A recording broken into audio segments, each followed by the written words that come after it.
பாட்டு, மணமேடையில் மேலதாள சாஸ்திர பாட்டு, சவால்களை கடக்கும் பொழுது மனம் பாடும் சாதனை பாட்டென இசையோடும் ஓசையோடும் பல வகை சந்த ராகங்களோடு நகரும் நம் வாழ்க்கையில் இன்று அறம்பாடும் ஒரு சலங்கை ஒளியின் சந்தமும் சேரப்போகிறது. இந்த சலங்கையில் இருப்பது இளங்கோவின் முத்துக்களோ மாணிக்க பரல்களோ அல்ல, கீகோ அவர்களின் கவி வித்துக்கள், விருட்சமாக காத்திருக்கும் வீரியமிக்க விதைகள். அப்படிப்பட்ட வீரியமிக்க விதைகள் கொண்ட சலங்கை ஒளியின் சந்தத்தை கேட்க சங்கமித்திருக்கும் அனைத்து அறிஞர் பெருமக்களுக்கும் அவையோருக்கும் அன்னை தமிழுக்கும் என் அன்பான வணக்கம்.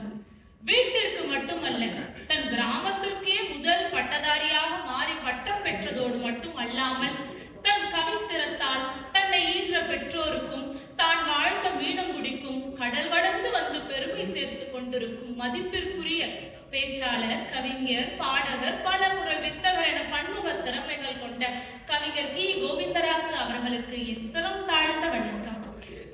கற்பனையில் வாழ்கின்றேன், கவிதைகள் வடிக்கின்றேன், ஒப்பனைகள் இல்லாமல் ஒளிர்த்திட துடிக்கிறேன் என்று சொல்லி தன் கவிதைகளின் மூலம் பிரகாசித்துக் கொண்டிருக்கும் கவிஞர் கி. கோவிந்தராசு அவர்களின் சந்த சலங்கை ஒளி என்ற இந்த நூலை பற்றிய என் பார்வையை இன்று உங்களிடம் பகிர்ந்து கொள்கிறேன்.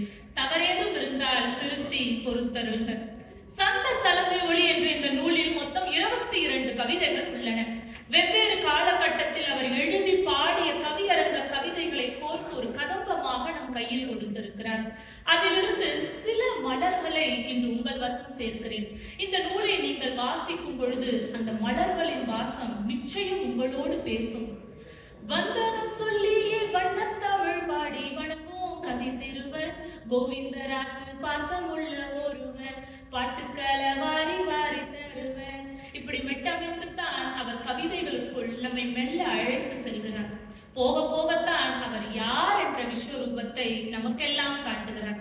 உண்மையிலேயே கவிஞன் என்பவன் யார்? ஒரு புல்லை பார்த்தால் புல்லாக மாறி பனித்துளியை தன் மீது தாங்கிடுவான். மலரை பார்த்தால் மலராக மாறி மனம் வீசி பூத்து குலுங்குவான். நதியை பார்த்தால் தன்னை வளைத்து தன் பயணத்தை அந்த நதியோடு பிணைத்துக் கொள்வான். இப்படி எதை பார்க்கிறானோ அதுவாகவே மாறி கவி புனையும் வரம் இயற்கையால் அனைத்து கவிஞர்களுக்கும் அளிக்கப்பட்ட ஒன்று. அந்த வகையில் கவிஞர் கி. கோவிந்தராசு அவர்களும் முருகனாக, காய்கறிகளின் நன்மையை சொல்லும் மருத்துவராக, மனம் என்னும் நிலத்தில் விளையும் மான பயிர் வீரம் என்று சொல்லும் வீரனாக, இயற்கையின் காதலனாக, இளங்கோவாக மாறிக்கொண்டே இருக்கிறார். தச அவதாரத்திற்கு மேல் பல அவதாரம் எடுத்து தன் கவிதைகளுக்குள் தன்னை கரைத்துக் கொள்கிறார். உதாரணத்திற்கு வண்டிக்காரன் பாட்டு. ஏத்தமில்ல தீத்த கர இறக்கமுங்க புரிய கர, தூரமில்ல மதுரை கோட்டைங்க என் சொந்தங்களே, தொயந்து வாங்க வண்டியோடவே. உண்மையிலே இந்த கவிதையை படித்த பொழுது எனக்கு மாட்டு வண்டியில் மதுரைக்கு போன அனுபவம் கிடைத்தது. மாட்டு வண்டியில் போக, மாட்டு பொங்கல் கொண்டாட தை மாதம் வரை காத்திருக்க தேவையே இல்லை. அண்ணனின் கவிதை வண்டியில் ஏறுங்கள். களைப்பு இல்லாமல் உலகத்தையே சுற்றி காண்பிக்கிறார். அது மட்டுமல்லாமல் வேலு நாச்சியாரின் வீரமும் மூவேந்தரின் வலிமையும் ஏன் வரலாற்றிலிருந்து மறைக்கப்பட்டது என்ற ரகசியத்தையும் போகிற வழியில் சொல்கிறார். அந்த ரகசியத்தில் உள்ள அரசியலை நாம் அவசியம் அறிந்து கொள்ள வேண்டும்.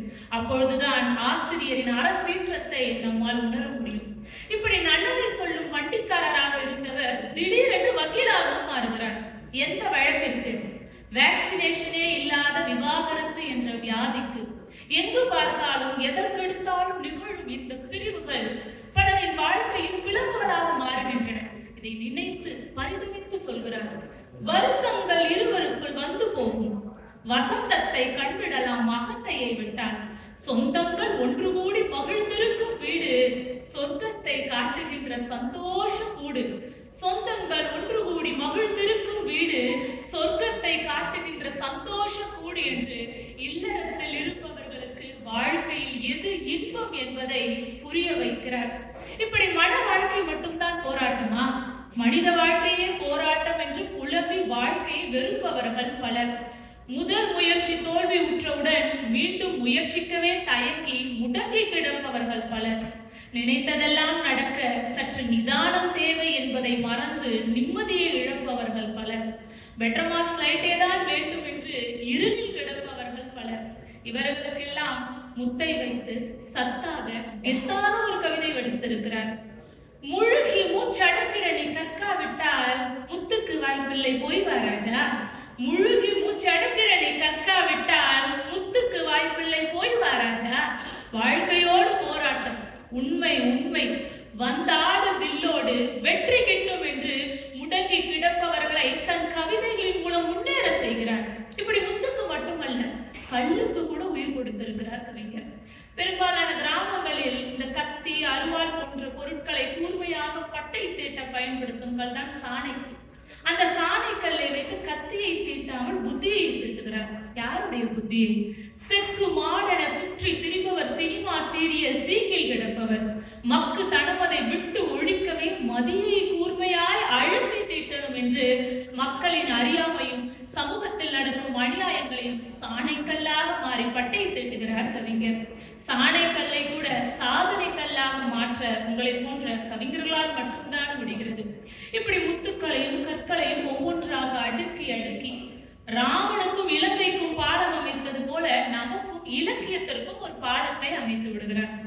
நான் கவிதையின் சில வரிகளை சொல்கிறேன், நீங்கள் யார் என்று சொல்லுங்கள்.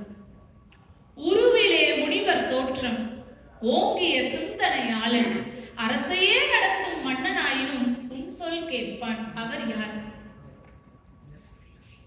உருவிலே முனிவர் தோற்றம், சரியான விடை வள்ளுவர். இப்படி நமக்கு அப்பனாக ஆசானாக இருக்கும் வள்ளுவரை நினைவூட்டுகிறார்.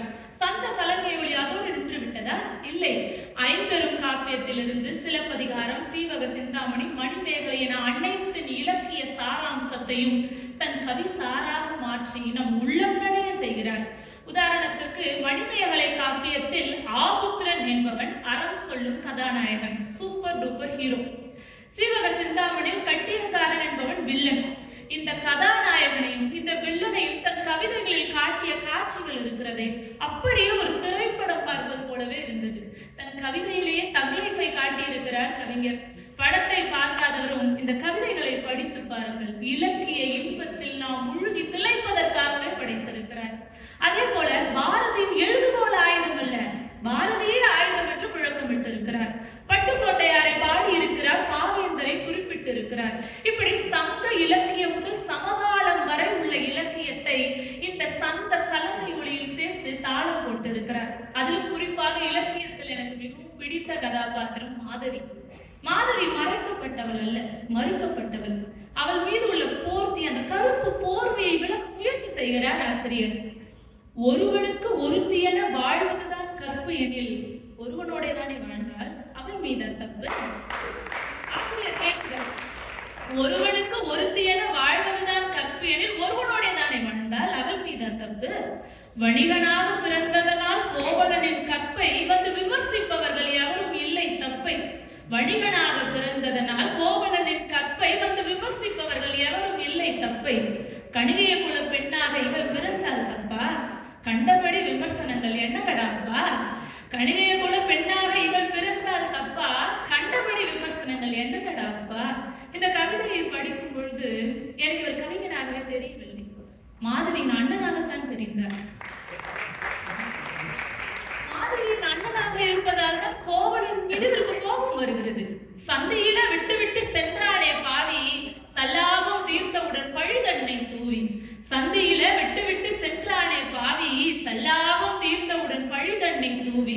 மந்தைகளாய் மங்கையரை மடமையிலே மாற்றி மனம் மகிழ்ந்த மனிதர்களை வெறுக்கிறேன் தூற்றி. மந்தைகளாய் மங்கையரை மடமையிலே மாற்றி மனமகிழ்ந்த மனிதர்களை வெறுக்கிறேன் தூற்றி என்று மாதவிக்காக மட்டுமல்லாமல் மொத்த மாதகுலத்திற்காகவும் எழுதியிருக்கிறார். கடல் கடந்து வந்த பெண்களை பற்றியும் கவிஞர் பேச மறுக்கவில்லை. திக்கெட்டும் பறந்து செல்லும் திறன் பெற்ற பெண்கள் இன்று பிகாசோ ஓவியம் போல பேரழகு வாழ்க்கை கண்டார். பேருக்காக வாழாது பெருவாழ்வு வாழ்கின்றார், ஊருக்காக வாழாது உண்மையாய் வாழ்கின்றார் என்று புலம்பெயர்ந்த பெண்களின் நிலைமையை தன் மை கொண்டு தீட்டியிருக்கிறார். இதையெல்லாம் விட ஒரு சிறப்பான தரமான சம்பவம் ஒன்றை பதிவு செய்திருக்கிறார். காதல் என்றாலே கெட்ட வார்த்தை என்று சொல்லித்தான் என் வீட்டில் என்னை வளர்த்தார்கள். ஆனால் அது கெட்ட வார்த்தை அல்ல, ஒவ்வொரு இதயத்திலும் கேட்க வேண்டிய வார்த்தை என்று விளக்கி இருக்கிறார். ஏன், எப்பொழுது, எப்படி, எங்கே என்று தெரிந்து கொள்ள படித்து பாருங்கள். பக்கம் 98. உண்மையிலேயே இந்த நூலை பார்த்தால் எனக்கு சற்று ஆச்சரியமாகத்தான் இருக்கிறது. காரணம், ஐம்பெரும் காப்பியம், பாரதி, பாரதிதாசன், இயற்கை, காதல், பெண்மை, வாழ்க்கை நெறி, சமூக அறம், அரசியல் என அனைத்தையுமே 128 பக்கங்களில் சொல்லிவிட்டார். அணுவை துளைத்தல், கடலை புகட்டி, குறுகத்தரைத்த குரல் என்ற அவையின் மொழிதான் இந்த நூலை பார்க்கும்போது என் நினைவுக்கு வந்தது. இன்னும் சுருக்கமாக சொல்ல வேண்டும் என்றால், நம்ம பலரும் பேராஷூட்டை பார்த்திருப்போம். தரையில் இருக்கும்போது மிக சிறிய அளவில் தான் இருக்கும். ஆனால் அதை விரித்து வானில் பறக்கும் பொழுது வானவில்லாய் காட்சி தரும். அதே போலத்தான் இந்த புத்தகம் பார்ப்பதற்கு மிக சிறிய அளவில் தான் இருக்கும். ஆனால் நீங்கள் இதை பிரித்து படிக்கும் பொழுதுதான் இந்த விஸ்வரூபத்தை உங்களால் உணர முடியும்.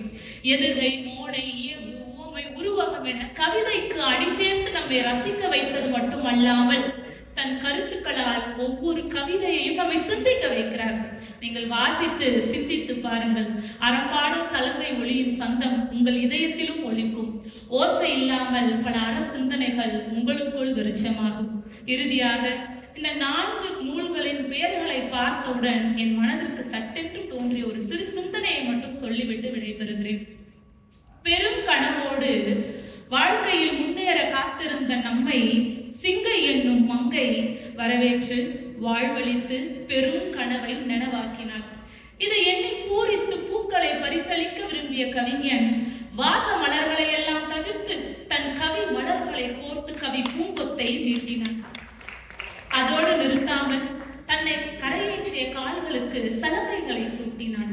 பெரும் கனவை நிறைவேற்றிய சிங்கை என்னும் மங்கை கையில் கவி பூங்கொத்தோடு காலில் சலங்கையோடு நம் கண் முன்னே பவனி வந்தாள். அவள் எடுத்து வைத்த ஒவ்வொரு அடியும் சலங்கை ஒளியின் சத்தம் சந்தத்தோடு ஒலித்தது. அந்த சந்த சலங்கை ஒளியை என்னோடு சேர்த்து சிந்தித்த உங்கள் அனைவருக்கும் என் ஆத்மார்த்தமான நன்றியினை விடைபெறுகிறேன்.